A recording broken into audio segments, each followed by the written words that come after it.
मेरा नाम ज़यान है। आज अल्हम्दुलिल्लाह आज हम यहाँ जोगेश्वरी में हमने ये मीटिंग रखे है और काफ़ी लोगों ने इसमें शिरकत की है। और मेरा नौहिरा शेख आपा से ये सवाल है कि जैसे कि अभी हम नॉन कंप्लेनर है, हमने कोई कंप्लेंट नहीं किया है, कुछ भी नहीं किया है, और जो लोगों ने कंप्लेंट कर दिए है, जो सुप्रीम कोर्ट में है, जो SFIO में है, जिन्होंने क्लेम सबमिट कर दिया है, कहीं ना कहीं उनके पास एक वो बाउंड है कि वो उनको आज नहीं तो कल उनका पैसा सुप्रीम कोर्ट से मिलेगा, SFIO से मिलेगा। मतलब उनके पास एक सुप्रीम कोर्ट में एक लीगल पूरा उनके पास एक स्टैंड है। हम यहाँ जितने भी इन्वेस्टर हम यहाँ जमा है, मैं हूँ, हमारा सवाल नौहिरा शेख आपा से ये है कि हम लोग मतलब कहाँ खड़े हैं, हमारा स्टैंड क्या है, बिकॉज हम उनके सपोर्टर हैं, हमने उनको सपोर्ट किया है। तो आज कहीं ना कहीं हम लोग ये इनसिक्योर हो गए, हमको ये इनसिक्योरिटी है कि आज कभी खुदा न खास्ता जो कोर्ट में जो लोग हैं उनको उनका पैसा मिल जाएगा, तो हम कहाँ खड़े, हम जाके हमारा जो भी हमारा मुतालबा है हमको किससे करेंगे, हम किससे बात करेंगे। तो मेरा एक ये नौहिरा शेख आपा से मेरा एक सवाल है जिसका हम सब इन्वेस्टर जो भी यहाँ जमा हुए हैं, हम इनसे जल्द से जल्द इनसे जवाब चाहते हैं कि हम नॉन इन्वेस्टर के लिए आप कुछ एक ऐसी लीगल कुछ भी हमारे लिए ऐसा एक स्टैंड लीजिए कि जिससे हम भी मतलब हमको एक सेटिस्फेक्शन मिल सके, मुतमईन हो सके हम लोग। अस्सलाम वालेकुम। अस्सलाम वालेकुम वरहमतुल्लाहि वबरकातुहू। मैं ख़ास तौर पे नौहिरा आपा से बात कर रही हूँ कि नौहिरा आपा, मैं वो इन्वेस्टर हूँ आपकी जो एकदम खामोशी रही हूँ हमेशा। सिर्फ मैंने पहला कदम उठाया था हैदराबाद आके, वहाँ पर मैंने अपने बच्चे को लाए थे और आपसे बातचीत हुई, सब हुआ आपके आबिदा आपा से। आबिदा आपा ने तो बोले थे कि तुम जाओ, तुमको जनवरी में इतना बेनिफिट मिलेगा कि सारी तुम्हारी तकलीफ खुशी में बदल जाएगी। जनवरी से लेके फरवरी, मार्च, अप्रैल, मई, ये जून आ गया आपा। आज 5 महीना वादा खिलाफी हुई हमारे साथ। हम लोग कितना इंतज़ार करने का अपने पैसों का, हमें पैसे दे, हमारे से पैसे आप लिए थे जब ऐसा कोई मसला मसाइल नहीं था, और जितने मसाइल है सब आप ही के हैं आपा। हम इन्वेस्टर लोग क्यों तकलीफ उठाई थी? आपने तो हमको जब इफ्तारी के टाइम हम आए थे तब मैंने आपसे सवाल किया था कि आपा मेरे साथ तो नाइंसाफ़ी पे नाइंसाफ़ी हो रही, वादा मैं अपने बीमार बच्चे को लेकर आई थी, तो आपने बोले थे जनवरी में जाओ, और इफ्तारी के टाइम पे आपने मेरे हमसे वादा किया था नहीं अभी तो नॉन कंप्लेंटर को हम शुरू कर देते हैं, उसको भी 2 महीना हो गया। आप भी झूठ बात करते हो, झूठे वादे, और आपके आबिदा आपा भी झूठे बातें। हम लोग कितना इंतज़ार करने का आपा, हम लोग कितना कर्जा लेने का, क्या क्या करने का, कितनी तकलीफ है हम लोगों को, आपको अंदाज़ा होना चाहिए कि हम अपना सब कुछ आपको सौंप दिया और आप हमारे लिए खाली बेनिफिट भी नहीं चालू कर रहे। बेनिफिट एटलीस्ट तुम अगस्त से अपना बिजनेस चालू किए हो तो हमें बताओ कि हमारा बेनिफिट 1 साल में दोगे।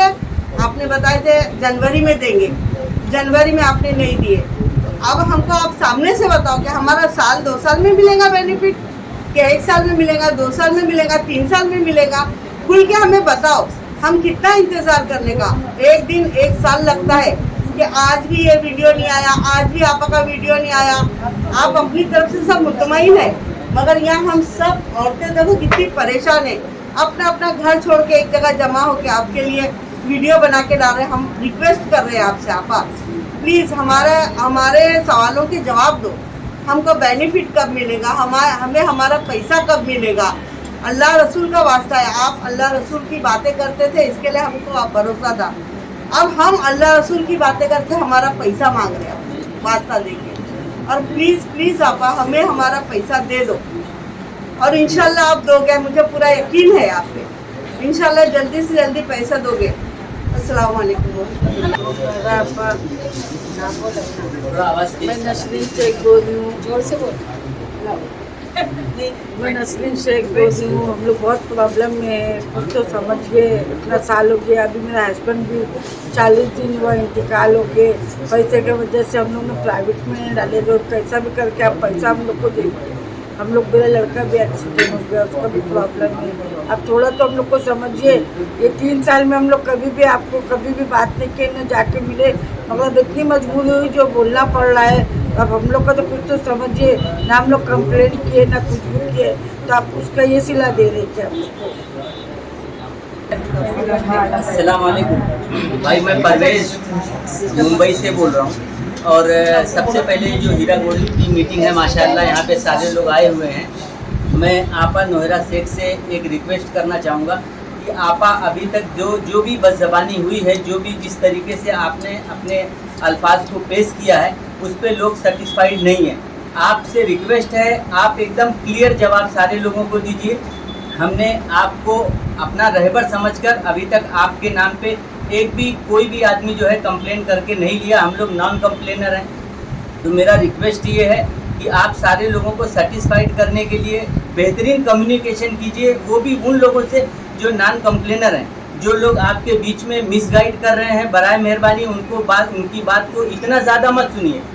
आप कम से कम आके ऑफिस में, और जो कुछ लोग आपको ऐसे लगते हैं उन लोगों को आप बुलाइए, उनसे आप सीधे बात कीजिए, बीच वाले लोगों को मत डालिए। और मैं यहाँ से फिर से आपको एक चीज़ बोलना चाहूँगा, एक शायरी है कि हमी ने गुलिस्ता को क्यों दिया है, हमी ने गुलसिता को क्यों दिया है, और तबाही में हमारा ही नाम होगा। आज हम लोग उस तरीके से रुसवा हो रहे हैं। आपा हम लोग कहीं भी कंप्लेन नहीं किए हैं, कहीं भी आप पता लगाइए, कोई भी आदमी यहाँ पे जितने भी लोग मीटिंग में आए हैं, कोई भी कंप्लेन नहीं किया। हमने आपके ऊपर ट्रस्ट किया, भरोसा किया। आज उस भरोसा का समझ लीजिए कत्ल किया जा रहा है। और जिन लोगों ने कंप्लेन किया है वो शेकेवर महसूस कर रहे हैं अपने आप को, हम लोग अनशेकेवर महसूस कर रहे हैं। और कोई भी ये नहीं बता रहा है कि क्या ऐसी जिम्मेदारी मतलब हम लोगों को दी जाएगी, क्या ऐसी आप हम लोगों को किस तरीके से सेटिस्फाइड करेंगी, कोई बता नहीं रहा है। ऑफिस में हम लोग जब भी जाते हैं, मैं आपा थोड़ा माजी में जाना चाहूँगा। जिस तरीके से कंपनी रन चल रही थी, आपने एक स्कीम निकाला, 2 महीने पेमेंट नहीं आई, आपने स्कीम निकाला कि अब ये क्वार्टरली पेमेंट किया जाएगा गोल्ड वालों का। वो क्वार्टरली होने के बाद 6 महीने तक कोई पेमेंट नहीं आया, फिर आपको अरेस्ट किया गया। आपा वो पेमेंट आज भी आपके यहाँ बैलेंस हुआ है।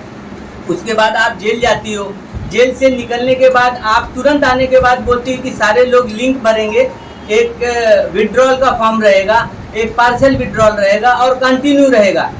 सारे लोगों ने फॉर्म फिलअप किया, फिलअप करने के बाद से किसी को कुछ नहीं मिला। उसके बाद ये ऐसे ही रह गया। फिर आपने बोला कि बिजनेस स्टार्ट है और अगस्त से स्टार्ट हो चुका है, जनवरी में आपको प्रॉफिट दी जाएगी। वो जनवरी भी चले गया। उसके बाद आप बेलापुर ऑफिस आते हो, आने के बाद से फिर आप बोलती हो कि सबको 20% दिया जाएगा, रमज़ान से पहले आप लोगों को 20% मिल जाएगा। मुझे तो लगता है कि 20% नहीं 5% पैसा मिल रहा है, और ज़्यादा से ज़्यादा 4 से 5% लोग ही पैसा पाए हैं। बाकी के लोगों को पेमेंट कुछ भी नहीं मिला है। लोग वहाँ पे जाते हैं, अपना नाम लिखाते हैं और चले आते हैं। तो ऐसी क्या वजह है आपा कि पुराना जो दिन था, लोग आप पे आंख बंद करके भरोसा करते थे, और आज वो दिन आ गया है कि खुली आंख से आपको देख रहे हैं तो भी लोगों को एतबार नहीं हो रहा है। तो आपको सारे लोगों को एतबार में लाना पड़ेगा। और आप अगर इसी तरीके से चुप बैठेंगी तो लोगों का एतबार कहीं ना कहीं डगमगाएगा। तो हम आपसे गुजारिश करते हैं आपा कि आप किसी भी तरीके से जो नॉन कंप्लेनर हैं उनके बीच में कम्युनिकेशन बनाए रखिए, उन लोगों को समझा के रखिए, और आपको आगे क्या करना है, क्या आपको तकलीफ आ रही है, आपको किस तरीके से परेशानी आ रही है, लोगों में आप शेयर कीजिए। आप बताइए आपको हम लोगों से क्या कोऑपरेट चाहिए, हम उसके लिए भी खड़े हैं। और अगर आप बताना नहीं चाहती हैं तो कम से कम हम लोगों को सेटिस्फाइड कीजिए। आप बहुत ज़्यादा गुजारिश है आपसे, क्योंकि अब 4 साल का वक्फा गुजर चुका है। हम लोग अब कहीं ना कहीं बहुत ज़्यादा परेशान हो चुके हैं। हम लोगों का अब जो एतबार है वो कहीं ना कहीं डगमगा रहा है। आपसे गुजारिश है उस एतबार को मेंटेन रखने के लिए आप हम लोगों का जैसा भी हो सके कोऑपरेट कीजिए। हम आपके कोऑपरेट के लिए हमेशा खड़े हैं। और आप एक चीज़ आपको ये भी बता दूं, आप दुनिया में एमईपी पार्टी की प्रेसिडेंट हैं, आप आलिमा भी हैं, आप दीन और दुनिया दोनों चीज़ की मालूमात रखती हैं। हमको बताने की ज़रूरत नहीं है, दुनियावी भी मालूमात आपको हमसे ज़्यादा है, और जो दीनी मालूमात है वो भी आपको हमसे ज़्यादा है। तो आप समझ के चलिए कि दुनिया से जो गया आप सल्लल्लाहु अलैहि वसल्लम के दौर में, तो आप सल्लल्लाहु अलैहि वसल्लम जब सुन लेते थे कि आदमी कर्जदार है और इसका इंतकाल हुआ तो जनाजे की नमाज नहीं पढ़ाते थे। तो कितना बदनसीब है वो शख्स जो कर्ज लेके इस दुनिया से चले गया और उसका जनाजे का नमाज जो है आप सल्लल्लाहु अलैहि वसल्लम ने मना फरमाया। तो मैं आपसे रिक्वेस्ट करता हूँ कि जिस वक्त आप आखिरत में जिस वक्त लोगों का मुकाबला होगा, सब लोग एक दूसरे के पास लाए जाएंगे, तो तो आपा वहाँ पे पेमेंट नहीं दिया जाएगा, वहाँ पे पैसे के बदले में नेकी देना होगा और एक एक पैसे के बदले में एक एक नेकियां सबको आपको बांटना होगा। तो आपको आपा समझाने की ज़रूरत नहीं है। गुजारिश है कि इसी रहते हुए ज़िंदगी में आप सबकी अमानतों को वापस कर दें, आपकी नेकी आपके पास बरकरार रहे और हम आपके लिए दुआ करेंगे कि अल्लाह आपको सेहत दे और आप ज़्यादा से ज़्यादा कामयाब हों। अस्सलाम वालेकुम।